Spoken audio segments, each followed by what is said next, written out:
This week, we have and what a long week this has been in politics, right? At the start of it, we had the First Minister of Scotland, Humza Yousaf, stepping down, which feels like months ago, quite frankly. And we had this question about the SNP politician, Kate Forbes, who's been heavily criticised because of her Christian beliefs influencing her politics. She doesn't believe in same-sex marriage. She doesn't believe in sex before marriage.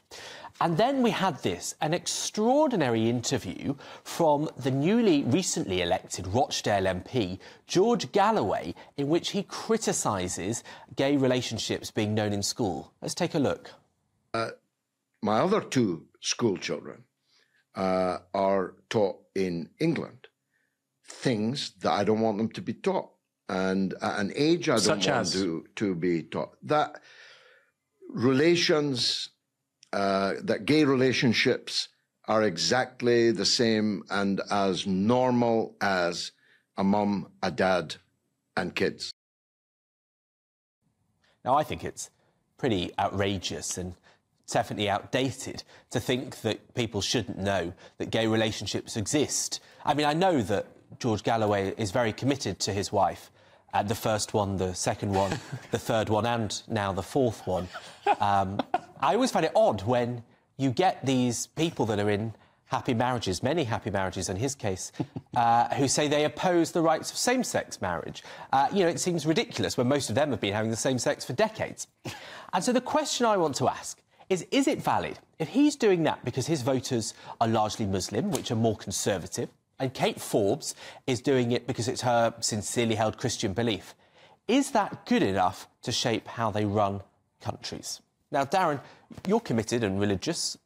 What do you make of this? Well, look, I think the comparison between Galloway and what he's managing to do to stoke divisions and religious sectarianism within Britain is completely... You cannot compare that with Kate Forbes. Kate Forbes saying, oh, I'm anti-abortion, right? She said that. Did she say that she would legislate in that way? No, she wouldn't. I just think you're But I don't think George just said he'd legislate in that way either. Well, he certainly wants to elect a hell of a lot of Muslims who, I assume, don't share the views of the current load of politicians on things like abortion, for example. I doubt they'll be with Stella Creasy on decriminalising abortion, which we'll get on to later on. But I think you wanted to play it, Benjamin, and I wanted to play two clips from today just to really highlight that point and make clear that I think you're wrong to highlight the Christianity point, because I don't think that's the problem here.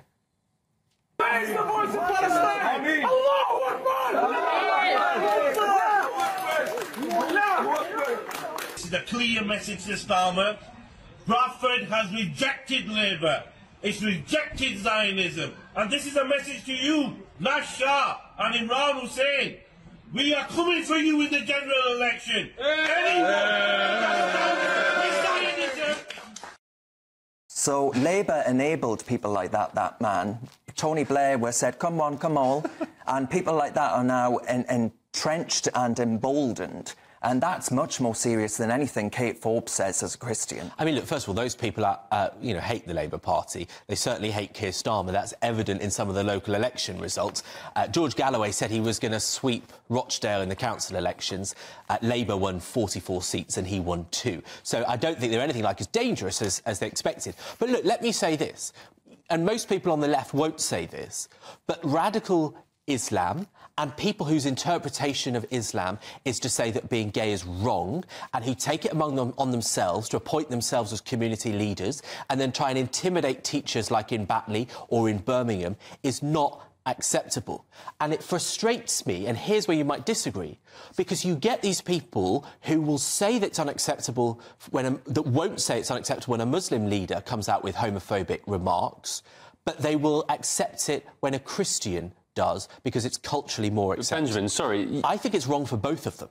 You support this, you enable this You support open borders and uncontrolled mass migration. And hang yet, on, that's not the question. Let me finish. No, let me finish. Well, it's not. And yet you come on the show week after week and you complain, rightly, about anti-Jewish chants at Palestine marches. You complain about Muslims or George Galloway talking about homosexual relationships. Yet you support these kind of people coming into our society and changing the fabric of it. So look, which way do you want it? OK, well, hang on. First of all, I have lots of Muslim friends who don't take those views. It's not a homogenous But many of them group. do. But look, you know, Fleur, I think you're quite socially conservative. That's well, right. we've not got all night. I know you're on air 10 hours a day, but Fleur isn't. But I just have... Right, Fleur, do you think it's valid for someone to bring their religious views into their political decisions? Well, I was actually going to ask you, do you think that we should only have secular politicians?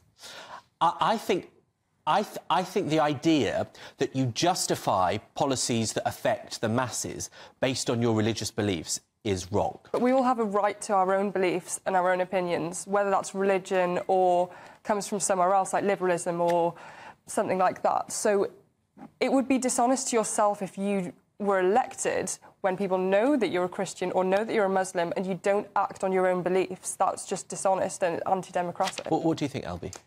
I do not think that your religion should mean that you vote against extending the right of marriage or extending the right of adoption to a particular group of people. I don't agree with that whatsoever.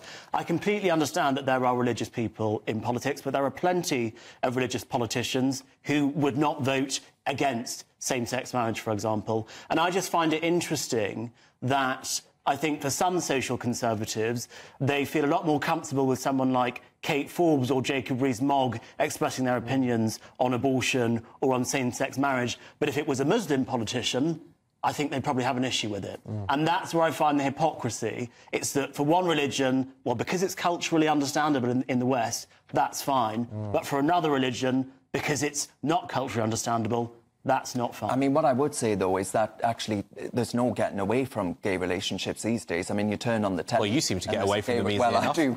But you turn on the telly and there's a gay relationship there all the time. I mean, look, you turn on the Saturday Five and there's enough of them there as well.